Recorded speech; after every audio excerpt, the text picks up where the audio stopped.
ആർത്തി തീരാത്ത മനസ്സിൽ നിന്ന് ഞാൻ നിന്നോട് രക്ഷയെ ചോദിക്കുന്നു. അല്ലാഹു സുബ്ഹാനഹു വ തആല നമുക്ക് നൽകുന്ന ഭൗതികമായ വിഭവങ്ങളുണ്ട്, അനുഗ്രഹങ്ങളുണ്ട്.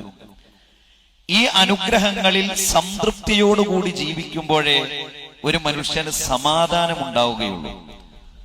അള്ളാഹു നൽകിയ അനുഗ്രഹങ്ങളൊന്നും പോരാ, ഇത്ര മതിയാകില്ല എന്ന ഒരു കാഴ്ചപ്പാടും മനോഭാവവുമാണ് നമുക്കെങ്കിൽ നമുക്ക് എത്ര ലഭിച്ചാലും നമ്മുടെ മനസ്സിന് സന്തോഷമുണ്ടാകില്ല.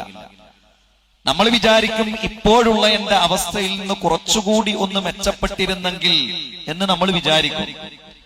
എന്നാൽ കുറച്ചുകൂടി നാം മെച്ചപ്പെട്ട് കഴിഞ്ഞാലോ വീണ്ടും നമുക്ക് ആർത്തി തീരാത്ത മനസ്സ് ഇങ്ങനെ ഉണ്ടായിക്കൊണ്ടിരിക്കും.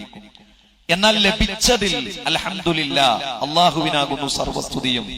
അള്ളാഹുവേ, നീ എനിക്ക് നല്ല ആരോഗ്യമുള്ള ഒരു ശരീരം നൽകി, എനിക്ക് ജീവിക്കുവാനുള്ള ഒരു പാർപ്പിടം നൽകി, എനിക്കും എന്റെ മക്കൾക്കും കഴിക്കാനുള്ള ഭക്ഷണം നൽകി. അൽഹംദുലില്ലാഹ്, സർവസ്തുതിയും അള്ളാഹുവേ നിനക്കാകുന്നു എന്ന് പറഞ്ഞുകൊണ്ട് ഉള്ളതിൽ സന്തോഷപ്പെട്ടുകൊണ്ട് ജീവിക്കുക എന്നത് ഒരു നല്ല വിശ്വാസിയുടെ ലക്ഷണമായി കൊണ്ടാണ് പ്രവാചകൻ സല്ലല്ലാഹു അലൈഹി വസല്ലം പറയുന്നത്.